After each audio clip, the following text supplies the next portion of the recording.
Hey, what's up everybody? And a special thank you to Kelsey Hellman.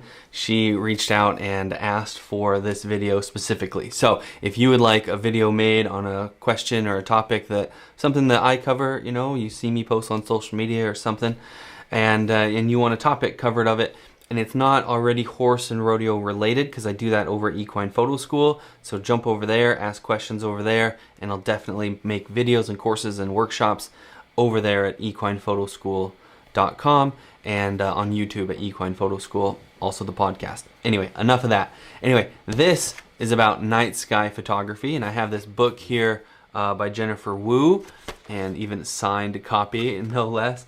So this is a great book, great way to get started into this topic. But Kelsey's question was like, how do you plan your photo shoots? How do you figure out where you're gonna shoot, when you're gonna shoot, what you're gonna shoot, the settings, all of the things that go into taking a picture like this. And I'll put some examples up on the screen here. But this book from Jennifer Wu is a great place if you're just getting started. I would definitely watch the rest of this video. Obviously, you're already here. And then check out this. I'll have a link in the description here where you can pick up your copy of this book too. It's really good, and she goes very into details and histograms and all the different ways you can do that. So I definitely recommend Jennifer Wu's book. She's a very, very good photographer, top notch. And then we're gonna go into this book here, and they have these for different parts of the country all over. This is just like a trails, like a four-wheel drive trails, back roads kind of a book. I don't know, I don't use this a lot. This is a new book, but I'm starting to use it, and this is the first time actually today that I'm gonna go out and use this book. But I've gone through some of these other places in this book that I've been to, and this would have been nice to have, definitely. So yeah, so we're gonna try out this book. Now the first thing that I do when I'm planning, when I'm trying to figure out this whole thing, is you gotta know when to go, where to go, what you're gonna do, all the things. But I always start by just grabbing my phone. I've got a great app on here. It's called Dark Sky, and I'll just show it to you here. Sorry, it's only vertical. It doesn't let me turn it horizontal for you guys, so sorry for the video here. But on your phone, it's great. This shows you see down in the bottom right corner, you see this light pollution, and you see black, gray, blue, green, yellow, orange, red, and finally white. Now white is the most noise pollution, and black is virtually zero, none. It's totally a dark sky. So we basically want to be in that black to gray range, and that's ideal. Blue is okay, you can get some shots in that blue area, but once you're in the green, yellow, anything past that, why bother, right? You're not gonna get good shots out there. So this is you just stay away from those areas. That's why we need this book, because we got to get out of town, and this is a great way to find some cool stuff. In here there's things to take pictures of too, and cool stuff. Back in this app, if we scroll a ways over here and we're looking out, there's Wickenburg, Tonopah, Quartzsite, this little triangle right there, and we'll just zoom in here. You see Siloam. So out here, this is where we're gonna hang out at, is between Siloam and Tonopah here, there's a road, and I'll show it to you on this backcountry, on this Arizona Backroads book here. But if we zoom in here, you can kind of just see the area, and you can't get in too far. You can get in, that's pretty far, you know what I mean, on this thing, and you can kind of zoom in, but you can't click on anything. There's nothing to really do. So what I do is I just kind of get the general, high level overview of, where this dark sky regions are at, and kind of look at it on the map. So I'll jump over here to Google Maps, and then I'm just kind of comparing, and you'll see I've got this thing, tagged up with all these different saved points. But basically, here's that road that you can really see from Siloam. It goes all the way over here, almost straight to Tonopah here. Now we're going to be in this kind of general area here, where this road from I-10 goes up and kind of meets into this. So we have Siloam Road and we have Eagle-Eyed Road. We're going to take this Eagle-Eyed Road right here on this desert tank. And now all I've done is I've figured out that right in this kind of area here, from Aguila straight down, if you look back on dark sky here, this is Aguila, and then basically straight down, that's our border. So we just want to stay, you know, to the west of that. And so anywhere in there, and even if we dip into that blue a little bit, we're gonna be okay because we've got these mountains and stuff that's gonna kind of block a little bit. So what we're looking for is that. Okay, so the other thing that we're gonna do is we're gonna swipe up here and get to Photo Pills. Now Photo Pills is a super good app. So if you are into photography at all, which obviously you are, if you've watched this video this far, this is so good for all these different things. Like, look at all the things you can do. One of the greatest things you can do is night augmented reality. Now, you're gonna see a behind the scenes shot here, but this is the Milky Way, and this is the core right here. And so this is augmented reality. So you're like basically looking through the screen of your phone to see this. So you'll go up here, and then you can see this is just the trail, right? But we're in daylight right now. And you can see there's east, there's south, there's northeast, whatever. So I know that this is gonna come up right here at southeast tonight. And it's gonna pass through right there. And you can see this orange dot is not the sun. This is the actual core, the densest part of the Milky Way. So when we're looking at that, and I'm just using my thumb here to just scrub through time, and you can see the background shift, right? We're orangish yellowish right now. And then right then is where it turns to kind of a dark orange, and you can't see it in the night augmented reality, but right there, whoops, go back here, about in here, there's the sun. So right there, you can't see it, but the sun is gonna pass through and dip. But what we're looking for is for that sky to change as we look at this core of the Milky Way here. And then when that turns from blue like this to clear, basically to dark, that's when you're going to be able to see it. The sun has gone down enough to where the night sky is visible, and then the moon, you can see the moon right there, it hasn't quite come up yet. So we've got this point from like here all the way to like there where the moon is going to come up, and then that is going to be, you know, that's when we're going to be able to see. So we've got all the way from when this turns to blue, this is going to start to be visible, and then it's very visible when it's dark, kind of a purplish. And then as this comes up, this moon gets closer, and then it turns back to white. That's letting us know that the moon is so close to the horizon that it's basically, you know, going to start ruining your shot. See how close it is to the core of the Milky Way here. And then once your moon comes up, you're pretty much done. So this is today, and this is what we're going to do today, is we're going to shoot from here approximately to approximately here, and we're going to get quite a few shots. It's about an hour's worth. You can see our different timestamps here. So it's about an hour's worth of shooting that we're going to get to do, and we're going to be done around 10 o'clock, and we're going to start heading home. So that's basically kind of the plan as far as, you know, getting the moon in the right position. Now, if the moon was anything less than like this hole, I could have been doing this the whole time. If it's less, see, it's like just a crescent less than hole, just like a tiny little bit less than a full moon, then we need to, you know, we need to make sure it's below the horizon. But if this was a new moon, we could shoot all day and all, like, I mean all night, not all day, obviously. We could shoot all night until, you know, this dips back down. As long as the sun is gone, we could shoot.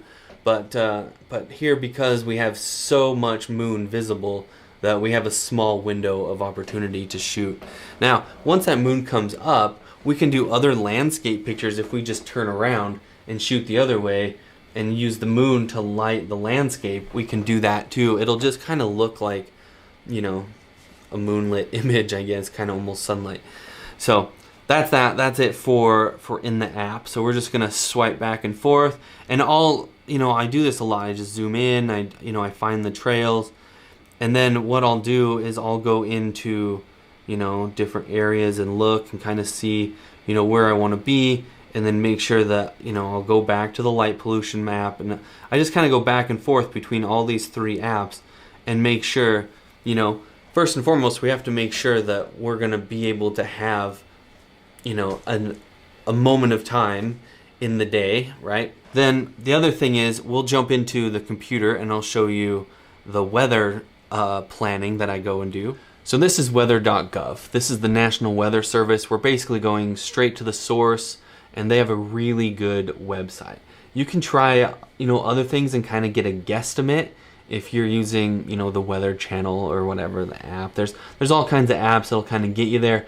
This is it's very accurate, and I'll show you.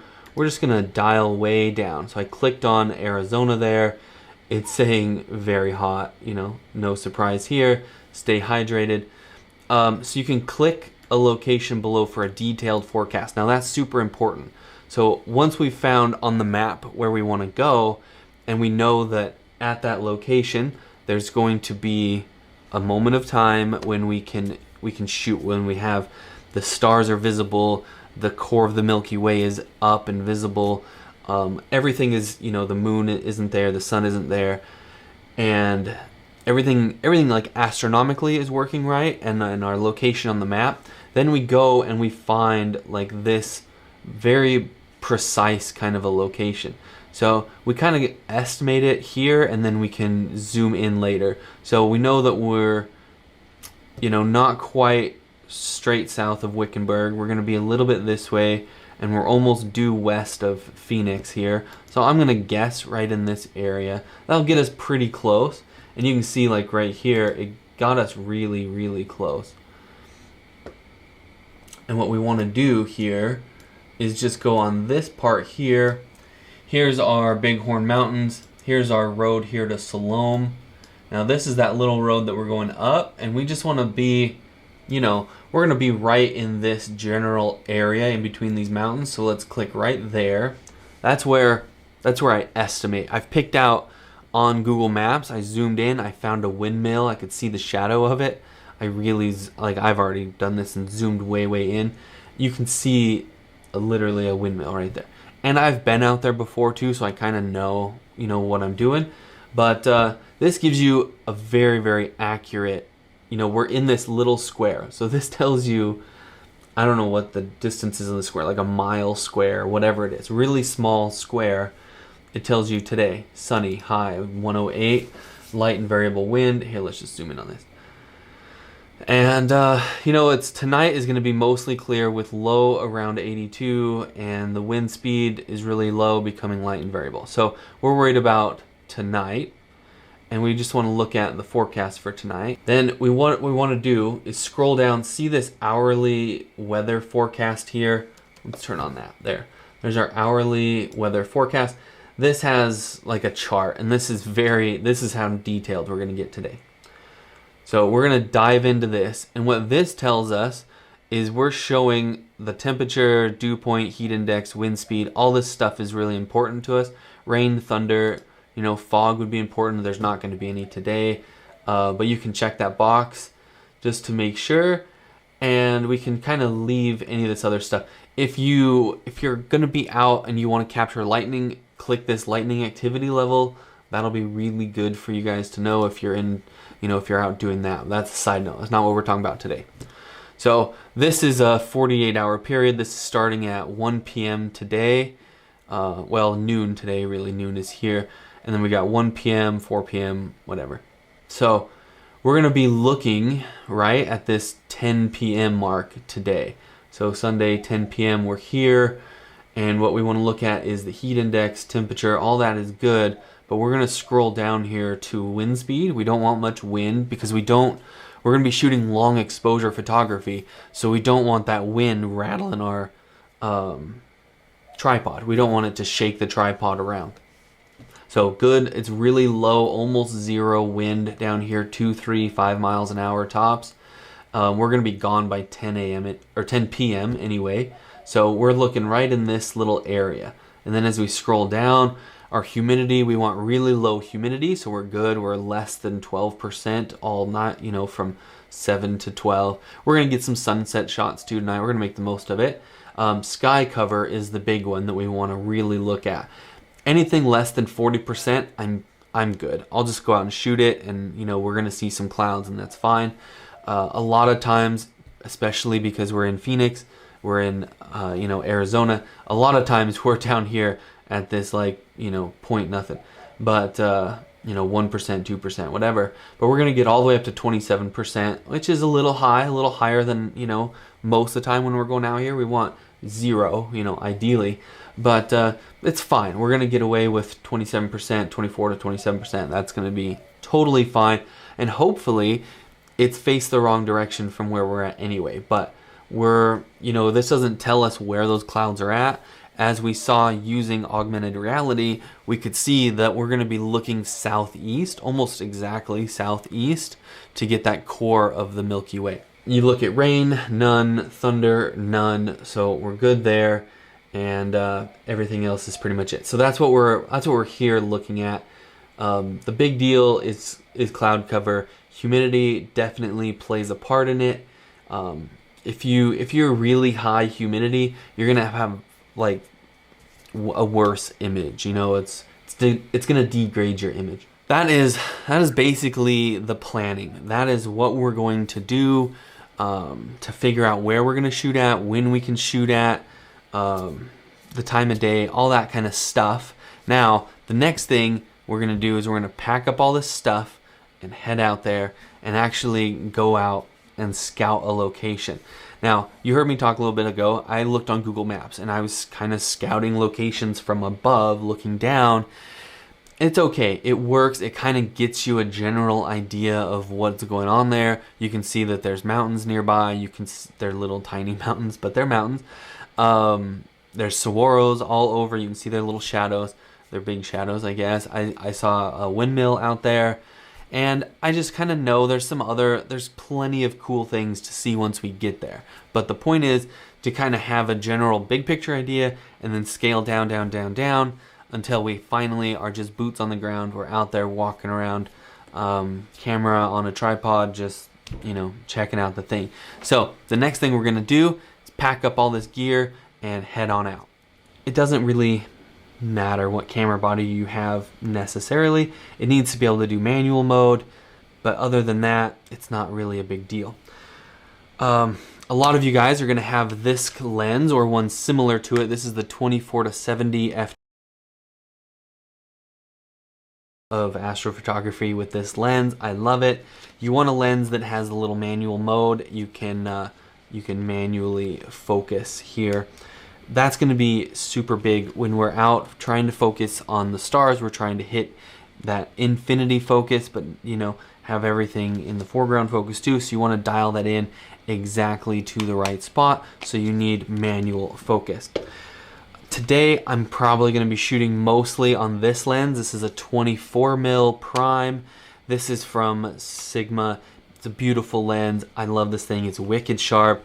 It still has your manual focus. You have the manual switch there. Okay, basically what I'm trying to say here in this section is I go through all these different lenses, but basically a longer lens, a more telephoto lens, anything greater than say 35mm, say you're at 50 or 85 or 100 plus, you're gonna have a hard time capturing stars as points of light because the stars are moving and you're zoomed in so far.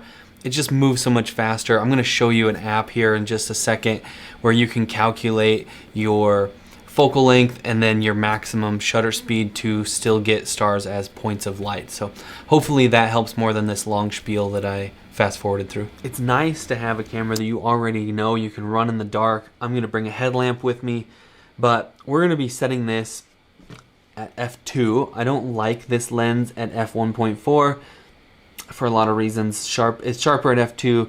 It might just be my copy, I don't know, but it's too hard to focus at 1.4. So I'm going to do f2, which is a little faster than 2.8, which is good. So I bring down my ISO, I have a little bit cleaner shots. Okay, so I have one more app to show you guys real quick. This one is called Dark Skies, not to be confused with the previous app, Dark Sky. I hate that they name them so close to the same. Drives me bonkers, especially when I'm trying to explain to people. But here we are in this app. You can see up at the top we've got Panasonic, Olympic, Sony, Nikon, and Canon. Now Canon has several in here, and so does Nikon and Sony. So I'm shooting on a Canon full frame, so I'm going to choose full frame. But if you're shooting on an APS-C, like you have a Rebel or a 70D, 80D, 90D, one of those, you know, the Canon D1, whatever, just pick your camera brand and sensor size. So I'm full frame here. And then we're gonna be dialing it into a focal length. So I'm gonna be shooting on this 24 mil. So I'm gonna dial this in to 24 mil. And after, you can just get close with the slider and then hit these little arrows left and right. So 24 mil. Now, you'll see on here it says below focal length, it says to avoid star trails, keep your exposure under 20, basically 21 seconds. So we're gonna set this to 20 seconds at 24 millimeters. This just is gonna get you close. Now, there's more that goes into it than this simple little calculation.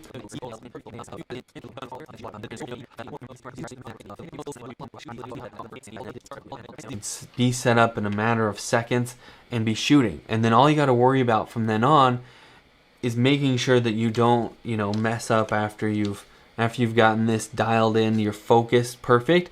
You don't touch that anymore. And all you're doing is framing up shots and clicking the button, waiting 20 seconds, framing up another shot, boom, boom, boom. As soon as you get this dialed in, it's so easy. I'm making this probably sound more complicated than it is, but pretty easy, pretty straight up, basic and easy after you kind of get the hang of it. And then when we get back tonight, I'm going to show you guys how to edit these pictures and go through that whole process too. Sorry, it's kind of a long video, but it's a lot of steps. Okay, I've made a plan, I've packed up, and now I'm here. I'm basically where I want to be. I'm out, just drove by that tank, that desert tank that you saw on the map there. Now, I've got all my stuff packed up here. I packed really light. I just brought one backpack of camera gear. Okay, we're back. It is about 2 hours later, I think, than last time I talked to you guys. The sun is starting to go down, so it's getting close to the horizon there. We're just gonna wait a little bit longer. I'm gonna set up the shot over here for this saguaro and you know, see if I can get a shot of it at sunset and with the Milky Way behind it too. Okay, this is basically the shot I'm going for. If I can get the same exact shot from the same exact spot with the sun and, you know, have another one with the Milky Way, might be cool. Might be able to do something with it. I don't know, who knows. Okay, so just to show you guys one more thing here, since we've got this really nice cactus here and this, you know, this is a nice scene right here. This is basically what it's going to look like out of the camera. And we just are going to scrub through time, and look at that. The core goes right through that cactus, right at the peak. So if we can get a shot of standing right here in this spot at this time of day, you know, the core of the Milky Way is going to go right through this. This is going to be a great shot. It's a cool cactus. It's got lots of arms. It's got little buds on it where, you know, it's you know, in bloom or whatever. So this is going to be a really cool shot. It's interesting cactus, interesting landscape. Everything's going to be really nice. I think this is going to be my hero shot as far as I can tell right now. This line right here is where I've determined that infinity is focused, and it's pretty much spot on with that line. It's just a tiny little bit off, but I've brought it to the left just a little bit so I get a balance between focusing on this cactus and focusing on the background. Okay, so before I forget and before I lose all the daylight, I want to tell you guys to set your camera onto like a 2-second timer or a 10-second timer. This lets all the motion shake from you pushing the button kind of settle, lets the camera settle before it actually takes the picture and before the shutter opens up. If you don't do that, the camera's going to shake, and you're during this long exposure, and you're going to get shaky stars. It's going to be a hot mess, and you're really going to kick yourself when you go to edit this. Okay, if you look behind me, the sun has officially set, and we just kind of wait now. I've been taking a few shots here and there, kind of, I don't know, just to see, you know, just to see if there's anything that I actually end up liking later. It's better to have it and not need it than need it and not have it, sort of a thing. So I always end up taking a whole bunch of shots, hundreds of shots when I'm out. Sometimes, you know what, something worked out that you didn't really think it was going to, but you shot it anyway, and you're glad that you did. So basically, I'm still just leaving it set up for now. I'm leaving everything until the Milky Way actually comes out and I get the shot that I've planned on. Then after that, I will take this camera around and shoot a bunch of other compositions of the Milky Way. We are pretty much pitch black. That's why I've got this light here. But we're set up still, same kind of shot. We're starting to see some stars. We're starting to see a little bit. If you let your eyes focus for a while, you just stare at it, or close your eyes for a while, then open them, you can see a little bit of the Milky Way coming up. You can still see a little bit of light pollution over there, but just barely. If you remember looking at the map earlier, we were right on the cusp, right at the edge of it. So yeah, we're still gonna see a little bit of it from the big Phoenix metropolitan area, whatever. Not much. You're not gonna see a lot, and it's not really gonna affect our shot. Okay, one last thing to talk about when it comes to shooting astrophotography. Your subject is either going to be one of two things. It's either going to be a silhouette where it's just black and your sky is nice and bright, but your subject is just a silhouette and there's no detail. Or you can have it set up to where there's a lot of detail. You see it, it's exposed properly, it looks really nice. You can see, if you can see the detail in it. The way we're going to achieve the second one, having the detail in your shot, is by light painting. And there's a lot of different ways you can light paint. All you need is a subject in the darkness, basically, or it has to be dark by your camera standards. And you need to have some kind of light source. So as long as you have a light source and a subject, you can do some light painting. In this case, I chose this wand. It's kind of light wand. This one is from Yangnuo. It's really cheap. It does RGB, so it does all of the colors. It does warm, it does cool, different Kelvin temperatures of light. What I really love about this thing is it's quick on, it's quick off. Instant on, instant off. So you can just bop, bop that fast if you want to, whatever. Some of my favorite photos have been lit with this little wand out in the darkness, just me out there waving this light around. When it comes to light painting, it's really quite simple. A lot of people make this overly complicated, but pretend this cooler is our subject here. All I'm gonna do is stand off axis from the camera. I don't want to be straight in line with the camera and shoot that. That'll be a boring, flat light source. So what I do is I come over here and I shoot it here so we have some shadows and some areas of highlights and shadows, and we can increase the power here. Basically, this is all I'm doing out in the field. Now, when it came to shooting this particular cactus last night, I had this turned down to minimum power, so just 1 here on this little notch. So barely any light coming out at all, but we're in total darkness and the camera's ISO was at 5,000 for 20 seconds. I had plenty of time. So I set a 10-second timer on the camera, and then I would do, as I come over here and I would just do it this fast. And I did 2 of those. That was the ticket, and shut it off, and then just walked away. Made sure I was out of frame the whole time. And if you're gonna be in frame, wear a black shirt and black pants if you can. You just don't want, if you're gonna be in frame, you don't want to accidentally hit the light onto yourself, which is easy to do. And then if you're wearing black, you'll disappear. But I just stood outside of the frame and I just did some light painting on the subject here. Just 2 quick little, and then that was it. And that's all it took. It was super easy. It just took a little experimenting, and you guys can do it too. Get any light source. You can use your cell phone's flashlight. I usually just cover it up so the light just comes out of a couple of slits in my fingers.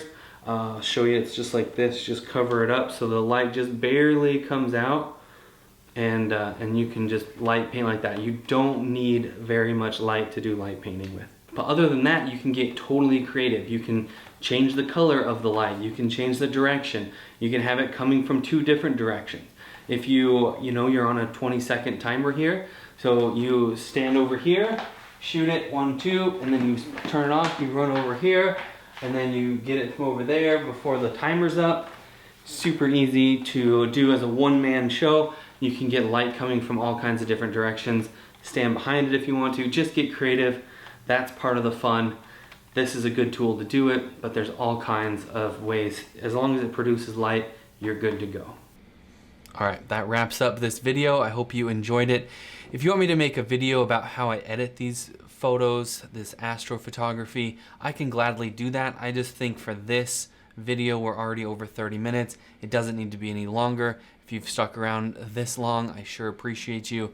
And let me know if there's anything else that you'd like me to make a video on. I'd be happy to do it.